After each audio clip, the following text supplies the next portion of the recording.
Welcome, everybody out there, to Don't Put the Scab podcast, the podcast that helps men over 40 heal with their divorce recovery. Today's guest is someone who has transformed heartbreak into healing wisdom. After years of experiencing anxiousness, overthinking, and emotional whiplash in relationships, he discovered the game-changing power of understanding attachment styles. What once felt like an endless cycle of trying to fix partners and carrying the emotional weight alone became a journey toward clarity and self-awareness. I'm looking forward to hearing about this. By recognizing his own patterns, our guest found the GPS to past relationships, leading to healthier dating, clearer communication, and the ability to choose partners who truly meet them halfway. Now he's on a mission to help others break free from the patterns that keep them stuck. Whether it's demystifying attachment styles 101, exploring the anxious avoiding trap, or revealing the untold side of breakups, CT brings compassionate insight and practical tools to the table. Get ready for a candid, empowering conversation that will change how you approach love and recovery. Welcome to TC. Tell us a bit about yourself, and I got some questions for you. Yeah, thank you for having me. So I'm a relationship and attachment style coach and help people understand why they love the way they do. There's 4 different attachment styles. 1 is secure, and there's 3 insecure, and we can dive into those. But once you understand those dynamics and they're coming from childhood experiences and or your past relationships to then kind of manifest into the type of partners that you are seeking. And a lot of times you're trying to heal past wounds through current partners, and you're just in that same cycle until you understand the dynamics at play. Yeah. So what first sparked your interest in attachment styles? Yeah. So I, about 6 months to a year ago, was in a relationship that felt very soul aligned. It felt like we knew each other from a past life or just this like deep kind of cosmic understanding, very, very like intuitively or instantly. I just felt like sunshine and rainbows and unicorns. And as high as that was, then in a few months, it was that low. And it forced me to do a lot of self-reflection. I knew about attachment styles prior, but that experience was the catalyst because it gave me the closure that I couldn't get from her. And we ended up, we had 2 different attachment styles that were competing. And one of the common pitfalls, and we can talk about this, is the anxious avoidant trap. And that was what we found ourselves in. So it was like one of us was speaking German and the other one of us was speaking Spanish. And it's very hard to even like have an rational adult conversation because we're just talking from, 2 different planets essentially. Wow. Let's go ahead and talk about the 4 types of attachment styles. Let's go ahead and knock that out. Yep. So secure, pretty self-explanatory. You grew up in a consistent home. The love was consistent, felt good. There's no real issues. Then the 3 insecure is anxious, dismissive avoidant, and fearful avoidant. So anxious is it was the caregiving may have been unpredictable, or like it was there one moment and then it was gone. You weren't sure what you were going to get from that parent or parents. So that made you hyper vigilant. And if we extrapolate that out to like today's modern age, so then you're checking, you're anxious, when you don't hear from them, you're checking your text 24/7, or you're reading into messages, just kind of incessantly obsessing over the connection or the disconnection that you're feeling, or you're just kind of like reading into everything. And it kind of stems back from, how you grew up. Dismissive avoidant is the conversations around vulnerability and emotions were never really modeled to you. So those type of parents were kind of like, oh, we don't talk about that, or we just kind of push that to the side. And so when you get into relationships now, you don't really have the language to express how you feel, or when the other person is expressing how they feel, you kind of just you close up because you're just like it's like working out consistently in the gym. Like you're going to work up that muscle. If you don't, well, then you're just going to have no muscle to be worked. So that's kind of how I think about that, is you haven't had those emotional or vulnerable discussions. And so you can't do that in a relationship. And so what ends up happening is then like you're pulling away because it feels, as a dismissive avoidant, you feel like engulfed, and it's too much to you when it's like when that relationship starts getting intense, or however you want to phrase that. And then fearful avoidant is the most complex because it's a mix of both. And so you deeply crave connection, but then you're equally fearful of it and scared by it, and it dysregulates your nervous system. So as much as you want that closeness, then you want the distance. And I have some examples of that as well. But it's like you feel it's high because it feels so good. But then in 2 days or 2 weeks or 2 months, then you go and shut down or run away because it's too much for your system. So you talked about before about the rainbows and unicorns, when you first start dating, and that is huge for women and men. How do you kind of table that and try to control that before you get into an attachment style? Did you understand my question? Yeah, I would say that so much of this is understanding yourself. And so I can see that I desire that deep soul connection, Hmm. and that is like on many levels. So from emotional to intellectual to physical to everything. And you want to I want to say, like, I'm not of the belief that like that is inherently bad. It's just kind of like to be able to understand that, to hold that, and to have a partner that can meet you in the same way. I had a podcast episode recently that's like, it's not a flame fast or a burn slow. Like it's two people coming together to co-create that relationship together. And the speed at which doesn't necessarily matter, even though society wants to tell us like, oh my gosh, that's what you see in the movies. Like, it can't be real. And it's all kind of like a negative connotation. Yeah. But the deeper that you can understand yourself to be able to see kind of the way that you connect, then I think the easier it is to be able to actually handle that in real life, if that makes sense. Yeah. So after my divorce, I was a not purely, but my boundaries and my expectations kind of guided me down the road. How can expectations and boundaries be incorporated into an attachment style?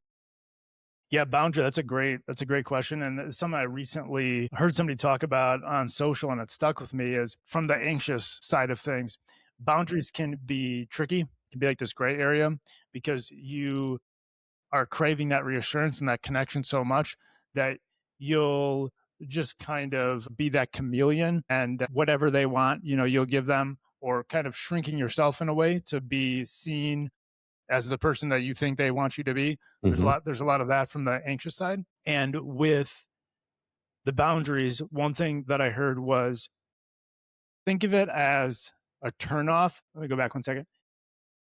As somebody that's anxious, who you deeply crave that. And so when you have this great connection and then you don't hear from them for 3 hours, and then you're freaking out and you're kind of spiraling, is to think of that as a turnoff. And I've never had this thought before, but just like it's stuck with me ever since I heard it.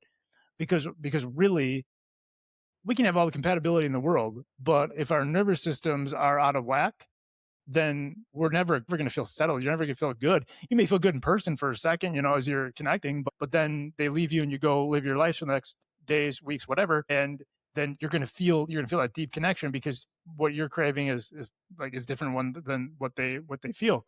And so the thing about that, like, instead of just sitting there and spiraling and freaking out, and I'm guilty of it just as much. Like, I was anxious and working to be secure, but to kind of see that as a turnoff and be like, that's not how I should feel. That's not how I want to feel. Just that, I feel like, can help a lot in recognizing what is going on. And we all, regardless of attachment style, like, we just want to feel seen, heard, and understood for who we are.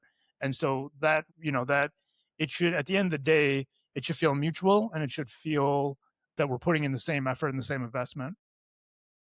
Wow. So it's almost like a reset that you just, say, hey, wait a minute, let me click this off and sit back and not worry about this part, because that's really big. I've talked to men about, hey, she didn't text me back in 2 hours. What should I do? And I say nothing. Just sit there, ride it out. Wow. As hard as that is, right? But yes, yes. So why do so many people repeat unhealthy relationship cycles that we talked about earlier? Why do you think Yeah, that? so a lot of it is we're trying like two aspects to this. We go after what is familiar. So it may not be safe or it may not be right for us, but we're just going to continue down that path. We're going to keep dating that same type of person. Obviously, not the same person, but it's like the same cycle, the same story, just a different person. And because we're just chasing whatever we didn't have, whatever wasn't fulfilled in us. So, as somebody that's anxious, wanting that reassurance that we are enough, we keep seeking out partners that essentially tell us that we're not enough, right? And like we're like, oh, they're the one, like they'll be the one that can fix that can change that pattern, that can heal that thing that I've been trying to heal for X amount of years. So it just goes back to the self-awareness piece, because and we were talking before we jumped on, is just like understanding yourself, loving yourself, and then whatever that other person is giving or not doesn't necessarily matter, because you're full inside, internally. Yeah. How can someone start to shift their attachment patterns after a divorce, especially a messy divorce? Yeah, I would say just deep self-reflection, to and this, it's not to label or to make the other person a villain or anything like that. I don't mean anything negative. It's really just to get deep within yourself and what just the dynamics that were at play. And I feel like a lot of times the people that I've talked about that have been divorced, that they knew for a very long, like they knew for a while that things were not sorry, to the degree of fulfillment that they desire. Like there was a disconnect for a while. And so I think once you get clear on the different dynamics, you can start to put the puzzle pieces together in a different way. You may have talked about it in this way or that way, but when you look at it from the attachment style angle, I think it can give a lot of clarity as to what that other person kind of like love languages or anything like that, And you're in where my you can, head. You're in my head. yeah, yeah, where you can see that, okay, well, so and so, they never show love to me, but you didn't realize that, like, when you did all that handyman work, that actually was like they felt deeply loved by that. Whereas like you wanted the quality time. And so you were just like doing little tasks and you weren't having the quality time. So you were thinking that you weren't connected while they really felt connected. Like you have all those like different pieces, kind of like a miscommunication in a way. But so just understanding the different dynamics at play, I think, can give you a clear roadmap of some of that different things that were happening inside of the relationship. As you were talking, I was thinking about love languages, and you like, bam. I was like, damn, seriously, dude. So let me ask you this. So how can love languages play, other than what you talked about, how can love languages play a part in attachment styles? That's a great question. I feel like they are definitely different. I haven't necessarily thought about how they work together. I would say that the biggest thing I've always felt is that there's probably been a lot of relationships that have gone sideways simply because you had different love languages and you didn't understand that. So I wish that we taught love languages in middle school, high school, whatever, that we're talking about that and understanding that, because I feel like it could help relationships forever. And there's a couple that I in my mind, that family friends that have gotten divorced, and I just feel very strongly that that was probably at play, but neither of them had the language or the understanding to really know what was going on. I kind of see it like having a political view. Everybody's different, and some of my best friends, we are totally 180 degrees, but we know what our views are and we respect our views. So it's almost like knowing your partner's love language and respecting it. Because I had a friend who is he is a act of service, and his wife was definitely gifts. She was all about the gifts, and Yeah. they were totally misaligned, and they didn't last. They got divorced too. So I I would say that growing up, I thought when I first heard about love languages, I thought that we had to be the same. mhm. And I'm unique in quality time, physical touch, and words of affirmation are like 33, 33, 30% when I take the test. And I can dive into how I know kind of what's on the top of that. But the point is I thought that we had to be the same. So I have to be with somebody that loves words of affirmation just as much as me. And that can help, but it doesn't necessarily matter because to your point, it's more, okay, you like X. I understand that. I respect that. And I'm going to give you X to the best of my ability. I'm not a gift giver. That's not my thing.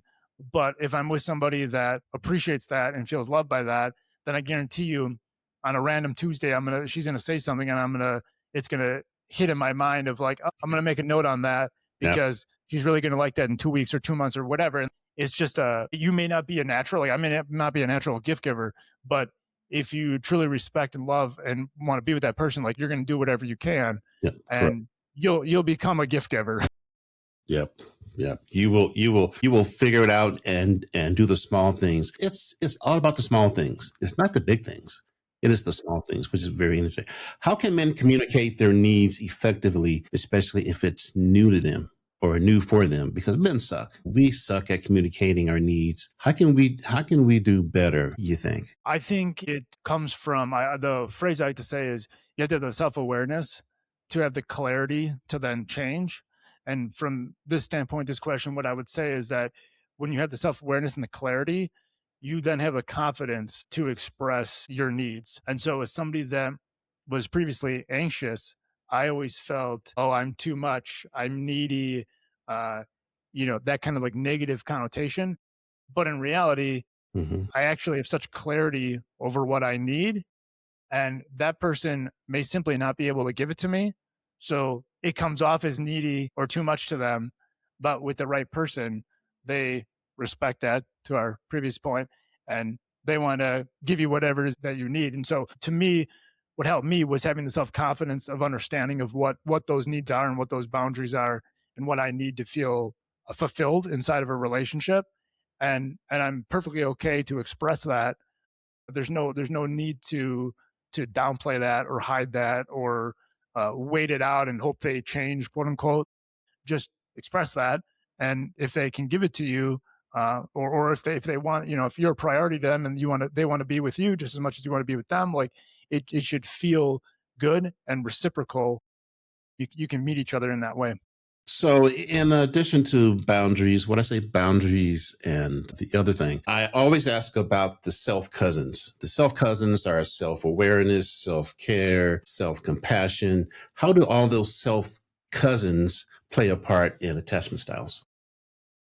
Yeah, I think it's everything. It's because without it, you're just sitting there repeating the same thing. The self-care can be really important. I mean, I think for any style, it comes to me strongly from the anxious side, because you want to be able to live your own life. You're obsessing over that text that they haven't responded in 3 hours, whatever the thing is. You're spiraling. You're wondering what's going on. You felt this great connection, and then all of a sudden you're like, oh, well, what happened? And so, that's from personal experience. Like it's difficult. It's easier said than done, but to be able to, whatever it is that is fulfilling to you, whatever that self-care is to you, if that's talking to a friend, going to watch a game over there, going out for a walk, meditating, journaling, the 6,972 different things that you could do, whatever it is that soothes you can be really helpful to kind of let your nervous system settle and allow you not to spiral as much as you may have. Yeah. What's the other side of a breakup that people often overlook? Yeah, I like this. We always, we're seeing it from a certain lens. It's sunshine and rainbows and unicorns, and they break up and with you, and you're upset and you don't understand why. And well, why did they say this if this is the outcome? And all these things. But what you don't think about is what happened if you stayed with them and in 3 months this thing happened or that thing happened. And I don't mean like this super, oh, they cheated on you or like whatever. It could just be incompatibility. And so as much as you may have felt initially this high of connection, the fact that they broke it off after just a couple months instead of a year, or that they kind of saved you, right? Like they saved you time. And so I feel like we ruminate on all the things that we could have done differently, or what if this or what if that. We don't think about the other side, that, it could have felt, it could have been more hurtful if, it was extended, or something else transpired within it. So we just don't think about that other side. It's kind of like, not to be morbid, but just with death, and somebody passes away this way, but and that's very difficult. But maybe if they didn't pass away that way, maybe it would happen this way, and that would have been even more difficult to understand and work through. So, can people exist in the other three interesting attachment styles? Can they exist and do good? So what is, obviously it's best to have two secure. Any of the insecure types can work with a secure type, and then any of the insecure could potentially work together, but it's going to be really difficult, because a lot of times you're going to be coming at it from competing nervous systems. One of the biggest things I learned is that it just, like, literally, the compatibility that everybody talks about, and, oh, we like doing this certain thing, or we like doing that thing, all these hobbies and all these things that are compatible, just, like, literally doesn't matter if the other person makes you feel, nervous or not calm or anything like that. Like, it's never going to, as much as, oh, this is great potential, or whatever it is that you're feeling, like, it's never going to actually work. As long as, the other thing I would say is, as long as somebody with an insecure type is working to be secure, it doesn't mean that they have to be 100% secure, or 100% whole, or any of that. Like, just as long as they're on their journey and there's a self-awareness and clarity around it, then you can have those discussions and to be able to move forward in a positive way. How can attachment styles influence the healing process of divorce? How can they either hamper or help the healing process of post divorce?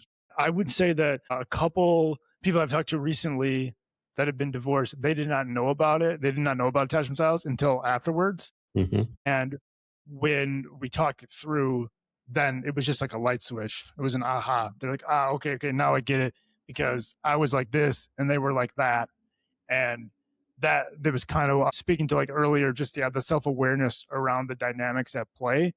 And it doesn't mean that we're making the other person to be less than, or negative connotation or anything around it. We don't need to label it for, because of that. It's just an understanding to be able to move forward, because what I can guarantee you is, when you understand that, then you're going to see that most of your past relationships, if not all, have been that same way. And so that was one of the biggest things that I learned when I started to dive into it. I was like, wait a second, almost all of my past relationships have been like this dynamic. What the heck is going on? And then being able to work through that and understand where, like, those core wounds are coming from. Why do I want that? Why am I always wanting that reassurance? Like, what wasn't fulfilled in me? What was, like, hampering me or preventing me from moving forward? And then having that clarity to be able to change, to see it clearly, and then be able to change as you move forward. What are some of the signs of a particular attachment style during online dating? What does it manifest as? What? Yeah, okay. I would say one of the biggest things is when somebody talks about independence. I don't want to put everybody in a box. So this is just generally speaking, in my experience, when somebody talks about independence, they're most likely a dismissive avoidant, because a dismissive avoidant wants autonomy and wants independence above all else. Most times, even more so than the relationship. They want the relationship until it gets to a point, and then they're like, no, like, I just want to be by myself. And so I remember somebody telling me, like, they're hyper independent. And I didn't realize at the time, but basically that was just code for, I want my independence above all else and I want autonomy. And what I would say to you is, for a long time in my life, I was deeply attracted to independence. Hmm. But what I understand now is that it wasn't actually independence. It's individualism. It's like, we can go to the beat of our own drum. We can create our own schedules. We can create the life that we desire. We can co-create that as two people coming together, not independence like, F the world, I don't need anybody. That's the complete opposite of what I actually desire. It was like I was seeing a word that I thought meant X when they were using it and it meant Y. And that was one of my biggest ahas over the last year or two. What are the two attachment styles that are more similar than the other the other three? Which ones are easily fixed? I would say that's a good question. I haven't been asked it in that way. I would say that anxious to me feels, I don't want to say easiest. I don't want to say easiest. I'm trying to think of a better word. I guess where I'm going is that dismissive and fearful avoidance, I think there's deep seated wounds from the past. Not that anxious isn't, but that dismissive avoidant, it's a little bit more difficult to work through. There's more work there. I think anxious could be maybe the way to express this is anxious, a little bit more self-development work. You can see the patterns of yourself and dig into it yourself. Or dismissive and avoidant, it's a little more complex. And so it might be a little bit more difficult to be able to get out of it with your own work, and you may need to work with somebody to be able to come out the other side. If that makes sense. Yeah. How can the attachment styles be considered or compared to co-parenting styles? That's something I want to touch on. I will be honest with you, I don't know a lot about the co-parenting styles, so I wouldn't have a great answer for that. Well, let's not talk about co-parenting styles. Let's just talk about co-parenting. Taking care of your kids. Which one of the styles, or how would each style be different from the other in co-parenting, not just dating? You think? I would say that something that jumps out to me is the avoidance style could more easily show up in that dynamic, where somebody that has kids and they have a full schedule of things are not gonna have the time in the day to be able to give somebody. So say somebody is anxious and you're with somebody that you don't have kids, you're anxious, you're with somebody that has kids and they may be avoidant and big, because they have had to do things themselves. They've had to be self-sufficient and they had to figure it out on their own. And so there can just simply be a disconnect of how you grew up and how, life has unfolded. So I think that could show up more commonly just from a lifestyle standpoint. Yeah. How do you help your clients stop overthinking and start trusting themselves? So much of it is self-belief, self-confidence, self-esteem, all the self words. So much of the styles, we can distill it down to things that we desire and that we haven't received and we deeply crave. But at the end of the day, we want to make sure that we're filling our own cup internally and pouring from that full cup and being able to see that and understand that and have confidence in that. It's like you have to love yourself before you can love another person.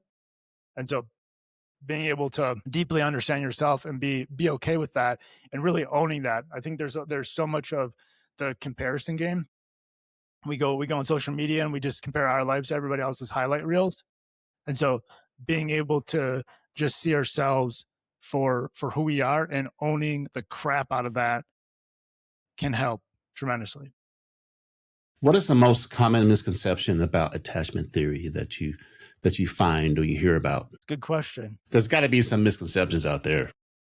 I just feel like as a society, we like to label everything and then it feels good to label it, but we're not actually doing the work to move through it. And if I can say one thing on online dating that relates to this, is what I'm seeing is, whether I wouldn't say necessarily it's attachment styles, but just growth, my keywords, buzzwords, growth, emotional vulnerability, all that kind of deeper stuff. I feel like it's become so buzzwordy that people will talk about it and put it on their profiles, but it ends up being more of, we're just talking about it. We're not actually doing the work. And so I think one of the misconceptions is I don't want somebody to listen to it and be like, oh, I'm a dismissive avoidant. That's totally me. And then we just sit in that. We don't move forward. Like the goal is understand it so you can see it and then work to move to secure. Like that's everybody's goal. And so I don't know if that answers the question, but like that to me could be something. It just as like society is large, we're just labeling everything, but we're not actually moving through it. It's like it feels good. Oh, I have the Sunday scaries. Oh, awesome! So we can just talk about having the Sunday scaries and being anxious for Monday with our friends and our family, and then we just sit there for 2 years and we're still talking about it. We're not actually doing anything about it. Wow. So you were talking about the buzzwords. Do the buzzwords narcissists and gaslighting touch your work at all with your clients? Yeah, I mean, we could go on for hours. The love bombing and all the different words. Yeah, I feel like sometimes we're just talking in buzzwords, and we're not even like talking in real language. And sometimes you may think it's one thing, and it's really not. And like I would tell you, like anxious, I can come across, I think, as intense, and it doesn't. That's not. I think it can be perceived that way. That's not the intent. And it's because I have such clarity over what I desire. It's pretty simple. It's pretty black and white. Like I'm not here to ride the merry-go-round. Like let's actually do this thing and let's create something really cool and fun and rewarding and fulfilling. And sorry, I don't know where I was going with that, but no, I just yeah, I don't know. I got in the flow, but I lost it. And to close us out, what one piece of advice would you give to my men over 40 trying to break old relationship patterns? What would you tell them? I would say to sit quiet with yourself and think back on past dynamics. Doesn't necessarily need to be attachment style specific, but just past dynamics of what didn't work or what that past relationship or multiple how was it not fulfilling to you, and just get clear on like where the disconnect was without any judgment, just to understand some of those. Because I think sometimes we say one thing and we make this story up and then we're talking about it for 5 hours. Just sit quiet and listen to kind of what comes to you. And I think that can help as you move forward and try to create better relationships. All right, CT, that was way different than I thought it'd be. That was fun. That was fun. Appreciate it. Hopefully it was different in a good way. I'm going to call this the Buzzword Podcast. All right, sir.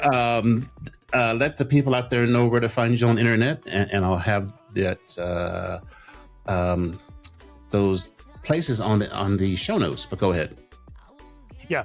So social, Instagram and TikTok at The Mindful SPX. Website is themindfulspx.com. And podcast is Securely You, available wherever you get your podcast. All right, CT, hold on the line and we'll close this out and go from there. But I appreciate your time today on a Friday in Colorado. Hold on. Yes, sir.